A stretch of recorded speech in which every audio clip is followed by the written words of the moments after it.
Os relatos femininos são outros e falam de outras coisas. A guerra feminina tem suas próprias cores, cheiros, sua iluminação e seu espaço sentimental, suas próprias palavras. Nela não há heróis nem façanhas incríveis, há apenas pessoas ocupadas com uma tarefa desumanamente humana.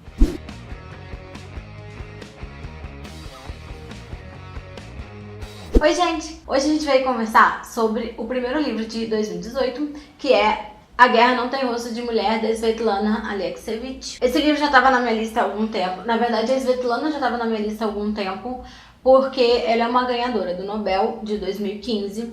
Ela é da Bielorrússia, então já completa um quesito do meu projeto Lendo o Mundo. Se você quer saber mais, clica aqui ou embaixo que eu vou deixar o link para você participar com a gente, ou para você entender mais ou menos o que é isso, que é basicamente ler um livro de cada país do mundo. Não tem prazo e cada vez que eu vou lendo, eu vou resenhando para vocês ou em vídeo ou escrito no blog. Eu vou deixar o link para vocês acompanharem como que a gente já tá.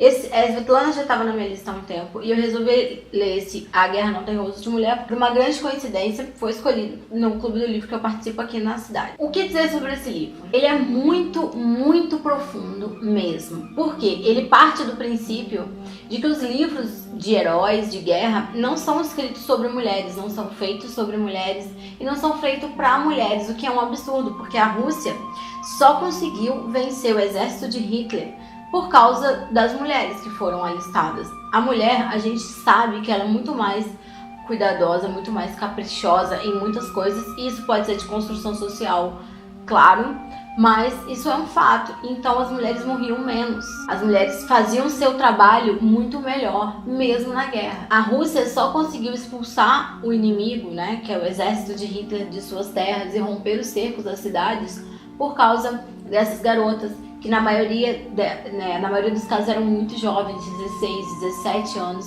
que imploravam nos komsomols, que são os centros de jovens do Partido Comunista, né, que na época era obrigatório que os jovens participassem desse tipo de movimento, né, de Stalin. Então elas imploravam, elas mentiam a idade, elas se vestiam de homem para conseguir ser alistadas e salvar sua pátria. Tem uma passagem do livro que fala sobre uma velhinha. Ela estava dentro do cerco de Leningrado, que foi uma das coisas mais absurdas que o exército de Hitler fez. O que eles fizeram? Eles cercaram a cidade, Leningrado, de forma que não podia entrar nem sair ninguém, nem comida.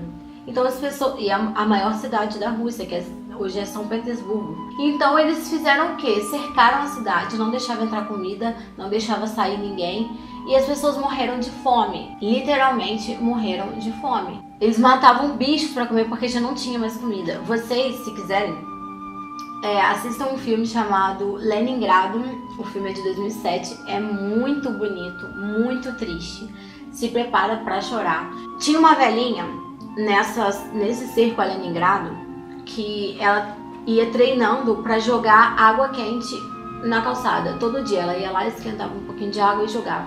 E cada dia essa água quente avançava um pouco mais, ela conseguia atingir um lugar maior. E as pessoas perguntavam por que ela estava fazendo aquilo. Ela disse que ela já estava treinando para matar o inimigo, que quando eles entrassem ali, ela ia queimá-los com água quente, porque era o que ela conseguia fazer. E a Svetlana escreve, na verdade a Valentina Pavlovna, que é uma das mulheres que foram entrevistadas pela Svetlana, ela escolheu uma forma de lutar compatível com as forças que tinha. É preciso imaginar aquele momento. O inimigo já estava junto da cidade. Os combates aconteciam ao largo do Arco do Triunfo de Narva. Bombardeavam as oficinas das fábricas. Cada um pensava no que podia fazer para defender a cidade. Morrer era fácil demais. A gente tinha que fazer alguma outra coisa, alguma ação. O livro ele é todo baseado em entrevistas que a Svetlana fez com as mulheres que lutaram no front. Ela conta que primeiramente ela teve muita ressalva, muita recusa, porque as mulheres não queriam contar, porque elas passaram tantos anos escondendo isso, não sendo o herói da guerra, que elas não queriam mais contar sobre como era. E realmente é muito...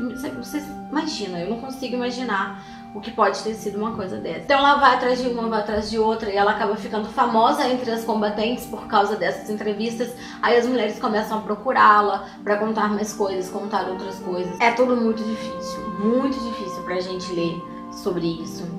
ler sobre como tinha piolho e vômito, sobre como as médicas tinham que se arrastar buscando os feridos debaixo de artilharia pesada, sobre como eles ficavam sitiados, sobre como eles eram bombardeados, não tinha roupa, não tinha comida, não tinha nem arma. O primeiro grupo ia pra frente, combatia. O segundo grupo tinha que se arrastar, buscar as armas dos mortos e feridos para poder continuar a luta, porque não tinha arma para todo mundo. Isso é uma prova de que o ser humano, como experimento da natureza ou de Deus, ou seja lá o que você acredita, ele falhou miseravelmente. Porque se o ser humano chega ao ponto de fazer isso com outro ser humano, quer dizer que a gente falhou, gente. A gente tem que reiniciar e começar de novo. Os horrores da guerra, os campos de concentração, os campos de trabalho de Stalin, porque antes da guerra, quem era contra o governo de Stalin ia trabalhar em campos forçados também.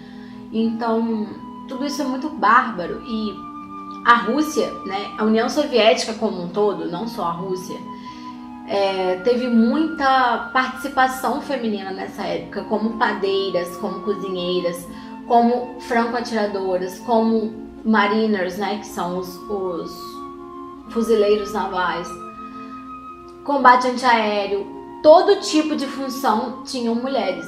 E isso é uma coisa muito específica da União Soviética, que mesmo naquela época, 40 e poucos, né, já incentivava que as mulheres tinham que ter postos iguais ou pelo menos parecidos com os dos homens. Só que quando as mulheres chegavam na guerra, chegavam em seus pelotões, em seus destacamentos militares, não era isso que elas podiam experimentar, porque também tinha muito preconceito, porque os homens não... Primeiro que o homem não aceita que uma mulher consiga fazer tão bom quanto ou melhor seu trabalho. A gente vê isso hoje? Eu passo por isso no meu trabalho. Então você imagina em 1940 e poucos.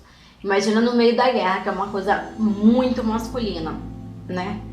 Então elas enfrentavam todo esse preconceito também. Quando acabou a guerra, elas se enfrentavam outro preconceito, que eram das mulheres que não tinham ido pra guerra, que as mulheres civis, que achavam que elas tinham ido lá pra ficar com os homens, pra ser as amantes deles. Algumas coisas como essa, claro, aconteciam, porque você tá muito sozinho, você acha que você vai morrer amanhã.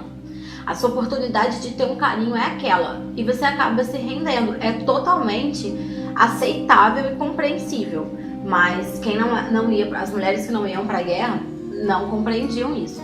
Os homens que ficavam sabendo que essas mulheres tinham batalhado no front não queriam essas mulheres, porque achavam que elas eram muito masculinas, que achavam que elas tinham visto coisas que as mulheres não podem ver, que é a morte, guerra, doença e aquela coisa toda. Ou homens que achavam que as mulheres tinham ido para a guerra para poder satisfazer os homens de lá, e isso não era verdade. Então, a Svetlana reúne muitos relatos de muitas mulheres sobre todos os âmbitos da guerra, sobre como era perder uma amiga muito próxima, sobre como era ser uma partizã, que eram os exércitos, os pequenos exércitos, as unidades rebeldes que iam combater o inimigo nas florestas, em destacamentos não militares. Então tinham muitas mulheres e crianças que combatiam dessa forma. É uma história, ela conta uma história com uma cronologia, incluindo partes dela mesma, sobre como era tratar desse assunto com essas mulheres, sobre como era inserir esse assunto nas rodas de ex-combatentes. Então é muito bonito o livro, é muito triste, tem que ter muito estômago. Eu demorei um tempinho pra conseguir terminar, eu poderia ter terminado antes, mas toda hora eu precisava parar pra dar uma respirada, pra dar uma acalmada no coração, porque é muito, muito complicado, é indigesto, mas ele é necessário. E como material de apoio, se vocês quiserem, além de assistir o filme Leningrado de 2007, eu sugiro que vocês assistam o filme Batalha de Sevastopol de 2015, que conta a história da Lyudmila Pavlichenko, que foi a maior franco-atiradora que existiu na história. Ela é incrível, a história dela é incrível, o filme é muito bonito. O filme é muito sensível, embora tenha sido dirigido por um homem. Ele capta muitos aspectos da vida feminina num campo de batalha. Combina muito com a história que a Svetlana conta pra gente das franco-atiradoras, das fuzileiras, das mulheres que de fato estavam na linha de frente, porque embora as outras, médicas, enfermeiras, partisãs, padeiras, cozinheiras, técnicas de comunicação, telégrafas, jornalistas, todas essas mulheres que não estavam exatamente na linha de frente eram muito importantes para o andamento da coisa, porque você não luta uma guerra só com arma, você precisa ter roupa, você precisa ter médica, porque tem muito mais ferido do que combatente. Então, embora pareça que essas mulheres não estavam combatendo de fato, porque não estavam atirando, elas estavam combatendo sim. E esse filme mostra muito essa face das mulheres da linha de frente, que são as franco-atiradoras, como a Ludmila Pavlichenko, que tá dentro do meu coração. É uma mulher que existiu e ela era foda, e eu sugiro que vocês assistam. Então, gente, últimas considerações sobre A Guerra Não Tem Rosto de Mulher, da Svetlana Alexievich. É que é um livro muito profundo, muito intenso e triste. Praticamente um relato histórico, muito bom, eu recomendo fortemente.